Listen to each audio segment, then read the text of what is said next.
Halo tady Škodováci, pořadové číslo 60, jubilejní 60. díl, zdravím Petře, Čau. čau.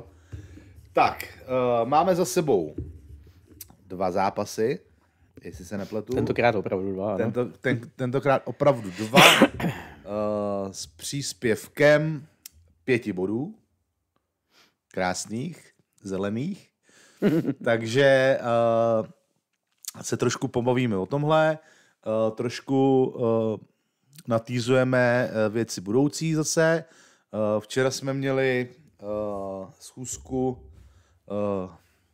s vedením, hlavně teda naše mladá skupina, která se poprvé s nima potkala tady, takže jsme probírali různé záležitosti, takže určitě tahle komunikace probíhá dobře a my se vrhneme na po pořadě na Boleslav a na Hradec. Takže, Petře, je to tvoje. Tak tady jsme seděli před týdnem a v podstatě už jsme tady několikrát po sobě se museli shodnout na jedné věci, že už neděláme ani to, co nám fungovalo v říjnu. V podstatě většinu listopadu jsme ustoupili aspoň z toho, co se dalo označit za tu bojovnost nebo za to, co prostě ty lidi ještě jakoby baví sledovat. Ten listopad prostě byl na pohled šílený, většinou to prostě chyběl tomu ten náboj a samozřejmě teď se blížil, že z toho takového, jak se tomu dá říct, ten záchranářský trojboj, že jak jsme z toho v podstatě předtím vydundali ty 4 body. Nebyl to žádný zázrak. A jela jsem Boleslav, že jo, která je neskutečně trápící se tým letos. A tak jsme říkali, no tak teď a hlavně, aby se neopakoval nějaký průšvih, že se z toho sesypem, že ji prostě potřebujeme porazit. No a nestalo se to. Najednou zase jsme vlastně viděli přesně to, po čem jsme tady volali my. Myslím si i spousta lidí na diskuzích v jakýmkoliv pojetí, ať v tom slušnějším či méně slušným. V podstatě jsme opustili zase ten hodnej hokej a znovu jsme se vrátili k něčemu, co nás aspoň trošku zdobilo. A opravdu skvělý pohled byl na to, že ty kluci se prostě nebáli jít do toho, že jo, ať už Pourák vystrkuje zase růžky, jo, když třeba prostě úplně mu to nelepí. Jo, Pourákovi to třeba úplně nelepí na ledě, byť teda gól zrovna Boleslavi dal, ale prostě tak to tomu týmu teďko vrací jinak, jo, a prostě když se něco děje u golmana, tak tam stojí, vysvětlí to tomu soupeři, že do golmana se nestrká, to samý, že jo, Houďas, viděli jsme samozřejmě naprosto, řekl bych, férovou bitku, byť skvělou. Se tam ještě asi něco řeší, ale to si povíme pak bokem, až se to dořeší, ale jinak to byla jako z hlediska těch kluků naprosto čistá bitka, evidentně si prostě řekli, jdem do toho a rozhodčí to nechali, myslím si, že to bylo i rozumně posouzený, jo, že z toho rozhodčí neudělali bramboračku, celkem si dokonce myslím, že ten zápas víceméně drželi, jo, že tam nebyly takový ty snahy kompenzovat ty fauly a podobně, jo, takže jako jelo to celkem solidně a bylo vidět, že prostě když se držíme toho trošku bych řekl tradičnějšího plzeňského pojetí hokeje, který se nehrál nikdy úplně v rukavičkách, takže prostě ta Boleslav strašně znervóznila, ty nás rozsekávali, pořád se chtěli strkat, no a vznikaly z toho prostě přesilovky pro nás, takže byť v jedné chvíli jsme tam koukali, jo, když vlastně se tam Pourák s někým pošťuchoval, šli oba, dá se říct, že třeba mohl jít jenom Kuba, protože vlastně tu strkanici třeba vyprovokoval. A to jsou takové ty rovnosti, jo, ale prostě ty kluci do toho šli a samozřejmě zase, že jo, obrovská podpora v bráně, kde když už Boleslav nějakou šanci měla, tak Dominik si s tím poradil, ale prostě dobře, nebudem si tady nasazovat růžový brejle, nejsme samozřejmě v pozici, že bychom poráželi každýho s prstem v nose, ale prostě to, po čem jsme volali, tak jsme prostě minimálně v tomhle zápase viděli. A to prostě, to, co jsme se báli, jestli to ještě letos uvidíme, tak najednou to tam prostě bylo. A jako tohle je prostě asi hlavní top celý té situace, celého toho zápasu, že opravdu tam zase byla vidět ta Plzeň, ta týmovost, ta schopnost postavit se jeden za druhýho. Nakonec vítězství 5-0, že jo. jak si řekl ty, využitý přesilovky, což prostě taky pomůže na tu psychiku. Trefili se hlavně kluci, který se prostě různě trápí, že jo, Šlajska ho tam frknul, Pourák ho tam frknul, jo, takže prostě viděli jsme opravdu, že si to sebevědomí umí zvednout zase ty kluci, kteří to potřebujou. A výhra výsledkově je jednoznačná, ale samozřejmě před zápasem jsme se báli, co uvidíme a kluci prostě asi, bych řekl, splnili to, co jsme doufali, že bude vidět. Pak samozřejmě, že když se přesuneš do neděle... Ještě promiň, ještě do toho skočím, když jsme u zápasu, takže ještě jednou bych chtěl vyzdvihnout a poděkovat za Plišákovou bouři. Jasně. Samozřejmě spoustu posměváčků, chytrejch, vole, psalo, že aby jsme ten gol teda dali a přesně jak jsem na to upozorňoval. Ne, tak jasně jsme si z toho udělali prdel taky, že jo, no ale tak jak se fakt na lidi psali a zase to jsou taky zbytečně jako žvejky, který jakoby si lidi můžou odpustit. Jasně, no. Na to konto, protože najednou vidíš, povedlo se to, i přes všechny, vole, posměváčky. Mě by zajímalo, kolik z těch lidí tam toho Plišáka hodilo. Jo? No. To je zase taková ta druhá věc, takový to jo, haha, vysměj se na netu, ale vole, toho Plišáka tam nedoneseš. Jo, takže to za mě je trošku smutný od těch lidí. Každopádně palec nahoru pro všechny na zimáku, kdo lítalo to skvěle. Zase oběhlo to média. V tom pozitivním smyslu bylo to vidět na sítích. Prakticky to byl highlight jakoby toho... Už jsme se včera bavili, že vlastně nejenom v Čechách, že jo? Tak, říkali kluci, i na Slovensku je to mělo dobrý dosahy a to. Takže za všechny vám chci poděkovat, že jste se to zhostili na jedničku. Je to super a jen houš takovým akcím, který jsou vidět a jsou vidět v tom pozitivním. Jo, určitě, tak je to zase, že jo, a prostě někomu to někde udělá radost. No, tak. Jako, dobrý, jdeme do neděle. No, do neděle, no, tak jedeš do Hradce. Už když jsme odjížděli, tak jsem říkal, že jsem v klidu, čím větší sračku hrajem, tím spíš tam urvem body. Jasně, no. Jo, a naopak, když tam jedeme, ty vole, teď se nám daří, tak jsme tam schytali bůra kolikrát. A ono se to v podstatě podepsalo. Bylo teda až zajímavý srovnání, že vlastně Hradec na 5. místě, my v den zápasu myslím na 11. A jako na tom ledě to nebylo zase tak poznat, že by to měl být rozdíl v podstatě o 2/3 tabulky, tak jako nebo jo, v tom rozsahu, že by to měl být rozdíl, že nás smáznou jako máslo. To se nestalo, jo. Od první třetina byla taková, že jsme dokonce chvílema měli víc ze hry, řekněme nějakých 10 minut jsme byli lepší, 10 oni. Druhá třetina na nějaký momenty byla v podstatě v naší režii a ve třetí bylo vidět, že oběma týmům došli trošku, začaly se tahat nohy. Jo, ta třetí třetina už začala být opatrnější, ale prostě co tam bylo skvělý, tak že jsme zase prostě nevypouštěli souboje. To, co jsme strašně viděli na tom zápase s Olomoucí, kdy puku mantinelu, jede tam Olomoučák a my zabrzdíme. Ne, teď se to prostě, když už se hrálo mantinelu, tak tam byla vidět bojovnost, všechno. Jo, nepárali jsme se s tím, nějaký strkaničky tam trošku byly, ale takový prostě v tom zdravém duchu přesně to, co jsme vlastně chtěli vidět. Jasně, jo, Hlavaj, já si myslím, že ten už se úplně zbláznil s těma rybičkama, co dělá a že soupeři teda, ty se musí rvát vlasy, jo, když on tam hodí tu rybičku přes půlku pásma a ten Hradečák si tam jenom takhle jako může utrhnout hlavu. Ne, jasně, jo, jsou to prostě ty zákroky, kde je vidět, že oba ty kluci v brankovišti si věřej a že těm ty soupeře prostě deptáme, jo. To jsou prostě zase ty stavební kameny nějakých těch úspěchů, který my z těch zápasů vydolujeme. A i tady tomu nebylo jinak, jo. Dobře, 2krát tam zvonilo břevno, jednou v první třetině a pak nevím, jestli ve druhé nebo ve třetí, za Samuelem. Na druhou stranu sami hráči kolikrát říkají tyčka nebo metr vedle, je to úplně jedno, prostě do brány to nešlo, jo. Akorát to hezky zazvoní, jo.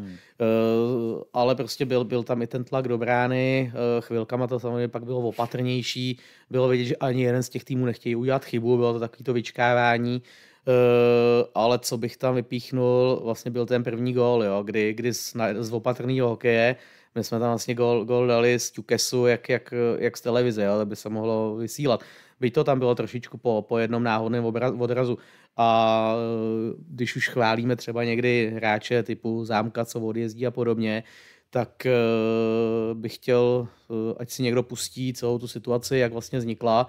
A já bych jako chtěl vypíchnout jednoho hráče speciálně, zase Davida Kvasničku, jo, který tam opravdu několikrát dojížděl situaci, kde prostě došlo k nějakej tej blbej rozehrávce nebo podobně. Několikrát tam opravdu zachraňoval, odmakal to, několikrát vybojoval puk a i tenhle gól, byť samozřejmě asistenci nemá, protože by byla třetí, ale v podstatě ten gól zařídil on, že se nevysral na zdánlivě ztracený puk.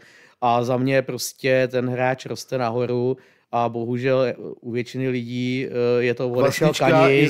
Tak, ano, odešel Kani, tak teď to bude odsírat Kvasňa, i kdyby předvedl cokoliv dopředu, dozadu, nahoru, dolů. Jasně, zase tak, jo, můžeme se tady bavit, tak není to asi Bex NHL, ale pro boha, proč si ty lidi nepodíleli na to, co on vlastně někdy dokáže zahrát, jo? Už jsme ho chválili za to, že snadný ho schodit. Už jsme, jasně, jo, ale my jsme ho třeba chválili za to, že aspoň šel do nějakých soubojů a podobně. A teďko je vidět, že tam jako opravdu tam byl několikrát odmakaný souboj, kdy opravdu vybojoval ztracený puk a říkám, byl z toho důležitý gól na 1-0 a skončilo to ťukesem do prázdné brány, kdy tam bylo ticho na tom stadioně v tu chvíli, jo, protože z opatrného hokeja najednou tam předvedem tohleto solíčko, kdy si celá lajna z nich udělá blbce prostě, jo, a to tak je, že jo, a může za to jeden skvěle vybojovaný puk a vlastně těch situací měl několik za ten zápas, jo, takže zás prostě pojďme si nedělat z jednoho hráče fackovacího panáka a koukejme na to, jak jakoby odehraje celý zápas, jo, a nemůžeme furt říkat, že máme jednoho obránce, kdy ty kluci bojujou a snaží se. Jo, takže já bych tam jako ocenit jsem chtěl hlavně tohle, to, že jsme prostě dostali góla na 1-1, no, z jedné blbý chyby, která opravdu byla úplně pitomá, špatný rozehrání hráčů, tak nám to vrátili, no, prostě, no. Jo, tomu to tam prostě bohužel ujelo, no tak stane se, no. Jo, tak když ten kluk nebude hrát, tak ty zkušenosti nezíská, že jo, takže prostě holt udělal jednu chybku, bylo to 1-1, prodloužení, tam to mohl rozhodnout kdokoliv, jo, tam byly šance na obou stranách a nájezdy,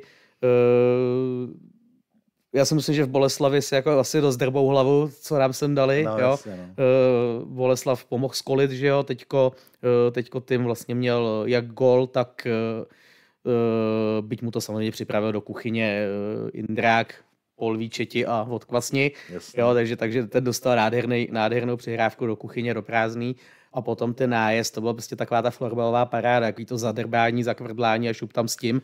Jo, nájezdy prostě, řekl bych jednu věc, jak jsme se děsili nájezdů, tak tyhle nájezdy prostě byly odjetý jako s odvahou s koulema, jo. Jasně vyšli dva, budíš, ale prostě bylo tam vidět, jako, že ty kluci ví, co chtějí udělat a první dva nájezdy bylo, že chtěli trefit podle mě ten trojuhelník, kde tam Lukáš nechával díru jak do stodoly, prostě to tam jenom nepropadlo, ale ty nájezdy, prostě za mě se na to koukalo dobře a Hlavaj, jasně, při jednom nájezdu měl štěstí, kdy v podstatě nevěděl, kde ten puk je, tak jenom zůstal stát, ale to k tomu patří, prostě odchytal skvělý zápas a za mě říkám, oba dva tyhle ty duely měly prvky toho, co jsme v tom prostě vidět chtěli. Jasně, můžete si zase sednout a skritizovat to, že to není na první čtyřku, no není, ale my prostě, já si furt nemyslím, že máme tým na to, aby jsme se báli o to 14. místo a pokud někdo to těm klukům furt omílá o hubu, tak prostě si myslím, že to vůči není fair. Jo. Otázka je, jestli prostě třeba tam byla nějaká únava, dlouhý program, všechno, ale prostě teďko ty dva zápasy, jak proti Boleslavi, která upřímně, dobře, kdybych měl říct 10 nejslabších týmů, co tu byly za poslední roky, tak oni tam budou a z toho 8krát to bude Chomutov ty poslední 2 roky, kdy byli před krachem. Jo. Jako, když prostě už tam byli totálně v pytli, tak Chomutov si v podstatě jezdil pro debakly, Kladno, že jo, bylo některé roky úplně tragický, Zlín, ten nás třeba dokázal smlouvu body obrat, ale opravdu ta Boleslav jako ta byla vidět, že se prostě trápí, že vůbec neví, co hrát, ale dobře, dokázali jsme si poradit s takovýmhle soupeřem i s Hradcem, který doma prostě je silnej a ještě se tam chvástali tím, jak Indiány uvaří v kotli a že vyhráli 3krát v řadě, tak jsme je tam smrkli. No. Ale opravdu jako byly to, za mě to byly prostě týmový výkony, plný nějaký té bojovnosti, nasazení, té chuti jít se prostě zase postavit za spoluhráče a to bych vlastně na tomhle viděl jako to nejdůležitější, co chci podtrhnout, že se nám vrátil ten říjen, kde bylo za co chválit a ne takový ten utáhaný listopad. Tak, super. Dneska nebudeme dlouhý, dneska si dáme půl hodinku, máme půlku za sebou. Chci se jenom omluvit, minule jsem tady týzoval hosta, ano. ale tím, že přetáčíme náš díl už v úterý a on je zřejmě na konkurenční roadshow Bomby k tyči, jsou myslím dneska právě, takže v úterý, takže jsme ho nemohli sem pozvat. Každopádně, na co vás chceme pozvat, je čtvrteční předehrávka s Libercem, kdy se stanou dvě důležité věci, a to je první zápas v černých drezech, moc pěkných, určitě se objednejte, určitě stojí za to si ho pořídit. Já bych v tom odehrál všechno, takže no, se to prostě líbí. No. Takže tímto přichází naše výzva. Pojďte to doplnit v hledišti o co nejvíc dress codeu v černý. My už jsme tady s Petrem naladění, takže o to bych vás chtěl poprosit. Kdo můžete, přijďte v černým. Určitě zimní bunda v černá jakoby je ideální volba, je kosa, takže nechte doma ty zelený hanaje a modrý alpiny a podobné debility a přijďte v černým. Určitě to bude vypadat líp a když budeme dobře vypadat, tak na to navazuje druhá akce. To znamená, budou se nás poprvé týkat decibely extraligy a Neptip Sport hledá milionové fanoušky, kdy opět jsme to včera řešili i s vedením. Budeme se snažit překřičet ty jejich decibelografy, jak se mu říká? Decibeloměr. Decibelometr bych tomu decibelometr. Prostě debilometr. Kdy je důležitý, že vlastně to bude probíhat zhruba tak, že během druhé třetiny, během obou komerček proběhne měření hlasitosti fandění, takže prostě řvěte, tleskejte, hučte, bučte, cokoliv dokážete, opravdu nám to pomůže. Druhá věc je, že i během celého zápasu budou probíhat namátkový měření nějakým způsobem. Takže bude ještě nějaký průměr a podobně. Tak, jo, takže prostě snažte se opravdu, říkám, jo, je to u nás odvislý samozřejmě od hry, od výsledku, od prasáren, od pana Flynna, ale pan Flynn přijede, takže třeba ho můžeme vyvolat v nějaký komerčce a to měření si trošku to podpořit. Ano. Doporučil bych třeba v pruhovaném ideální duo, nevím, pan Květoň s Rybikem. Tak. Myslím, že to by bylo zaručený. No. Jo, takže s tímhle počítejte, že se to tam bude dít. Plus je to nějaká speciální komise od Tipsportu, která bude hodnotit i celkový dojem. To znamená, že i ta černá nám všem jakoby pomůže, že to třeba ty tribuny budou vypadat jakoby jednotnější. A na to navazuje i choreografie, která bude připravená v kotli. Takže myslím, že někde na začátku jenom takový jako nápis taky právě do černošedých barev, aby to trošku ladilo.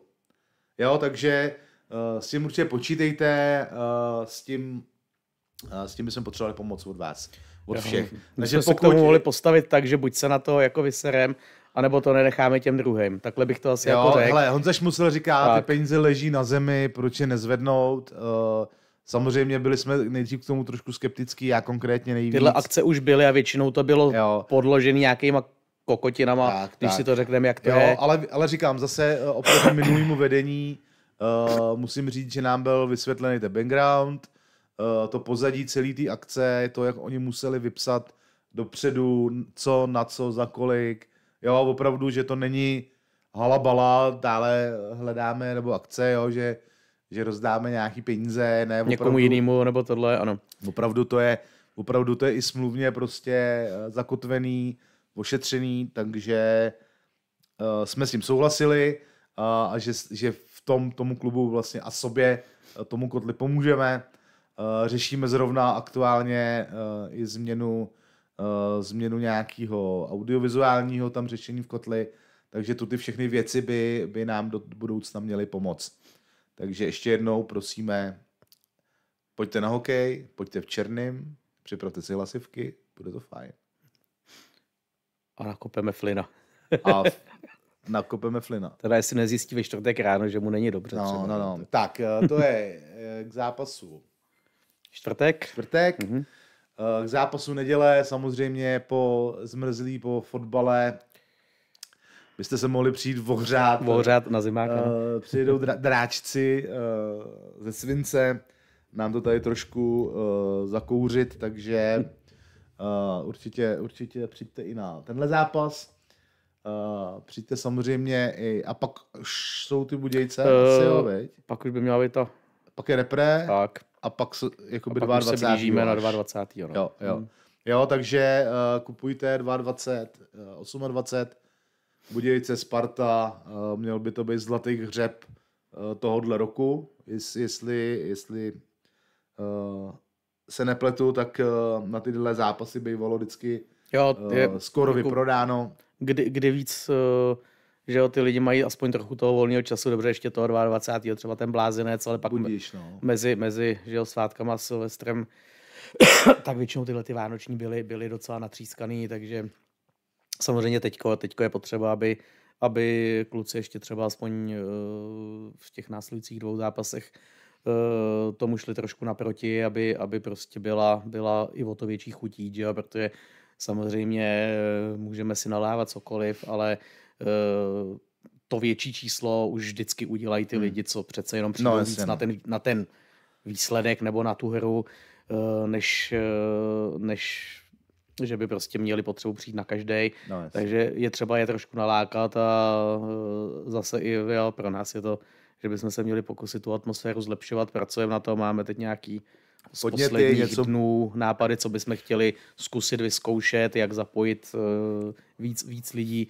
Takže makáme na tom, víme, že se potřebuje někam pohnout, takže čekejte, určitě se dovíte včas další novinky, co prostě chceme postupně zkoušet, takže prosím nás nestěhujeme se v vozovkách pomyslně do Liberce nebo do Autu Areny, ale máme prostě nějaký nápady, co chceme vyzkoušet a je tu ochotná parta, která to chce vlastně zkusit, takže pojďme pomoct. Jo, protože víš co, aby ta atmosféra zase byla na takový úrovni, aby to bavilo celý ten stadion a nejenom ten kotel. Tak, aby nám opravdu lidi, kteří sedí už někde na půlící čáře naproti, neříkali, že vlastně vůbec neví, co se fandí, že když zrovna, nevím, není nějaká strkanice na ledě, že tam musí najít. Ale opravdu jasně ta atmosféra teď prostě pomůže vtáhnout, takže chcem to zlepšit, máme teď nějaký nápady, takže hlavně nám s tím musíte pomoct i vy ostatní, kdo budete trošku chtít. Proto sdílejte, šiřte náš podcast, už se blížíme pomalými kroky k 700 odběratelům, což je super číslo, takže všechny vás tímto zdravíme, děkujeme vám za podporu. Dneska jsme říkali, že nebudeme dlouhý, chodí čert a Mikuláš, takže my jdeme taky ještě s nadílkou a máme nějakých 24 minut, takže Petře, ještě doplňující otázka. Samozřejmě pozvali jsme naše diváky, fanoušky, posluchače na domácí zápasy. Je tam nějaký venkovní zajímavý zápas? Do konce roku? Já nevím, kam jedem. No já se tě ptám. Já nevím. Já jedu jako kde můžu, tak jedu, viď? Jako, já neznám pořád. To je takový, že mě se třeba, a to je ta sranda, ne? Mně se přijde někdo zeptat, jestli budu mít 5. února místo, teď řeknu do Jihlavy, jo, ať jako to někdo nebere závazně. A já říkám, hele, já fakt nevím, že hrajeme 5. února někde, jo. Já prostě jako vím, že jedu a řeším to prostě ze zápasu na zápas, takže Čekají nás, ale kdy my máme Vary? Jsou tam někdy o těch Vánocích? Jsou tam 26.12. Jsou tam zrovna na druhý Štěpána, svátek. takže jo. Protože tam, na to jsem trošku narážel. Já v tom mám trošku bordel v tom, jak je pak to Winter Classic. Takže vlastně letos není zrovna s Varama ta pravidelný střídání, takže teď jsem vlastně přemýšlel, kdy nás čekají. Hele, to je přesně o tom, na jednu stranu často jsme toho 26. měli my doma. Je to možnost ten zimák narvat, na druhou stranu zase někdo třeba jezdí ještě po těch příbuzných, takže na ten hokej taky nepůjde, takže ono zase ve výsledku 0 od 0, ale jako kdy jindy vyjet někam na výjezd, my jsme dost často měli teďko štěstí na relativně blízký výjezdy, anebo to byl úlet typu ještě do starý plechárny do Třince, kde nás vyjelo, i pak do Nový nás vyjelo dost, ale teďko zrovna, že jo, když jsme tady dneska zmínili Chomutov, tak jeden z povedených výjezdů byl do Chomutova, takže teďko kam jinam se jako hecnout, než prostě do Varů, který by nás měli k tomu motivovat jenom proto, že prostě je to náš relativně tady nejbližší soupeř, jo.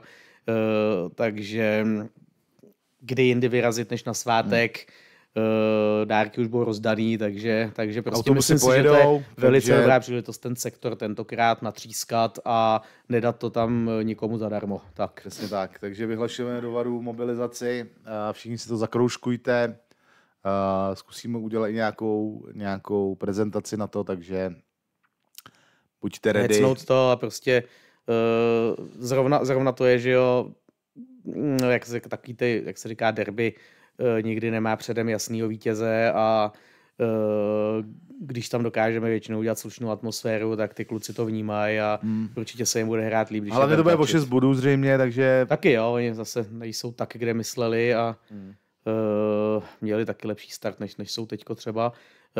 A prostě je to zase další soupeř, kterýho můžeme porazit, když se to sejde a přece jako kam vyrazit jinam, jo, než prostě k našemu nejbližšímu úhlavnímu rivalovi, tak se nahecněte a poražte s náma, kdo můžete. Dobroš, takže to byla Petrovo pozvánka na vánoční výjezd do Karlových Varů a koupíte si oplatky. My se s vámi loučíme. Dneska opravdu jsme byli kratší, aby to víc utíkalo a příští týden snad už i s hostem se na vás budeme těšit. Využijeme oddechu do repre pauzy. Pokud se vám tohle video líbilo, zanechte like, odběr, zvoneček, sdílejte to přátelům, kamarádům, blízkým, rodině a příští týden. Halo, tady Škodováci. Ahoj. Čau.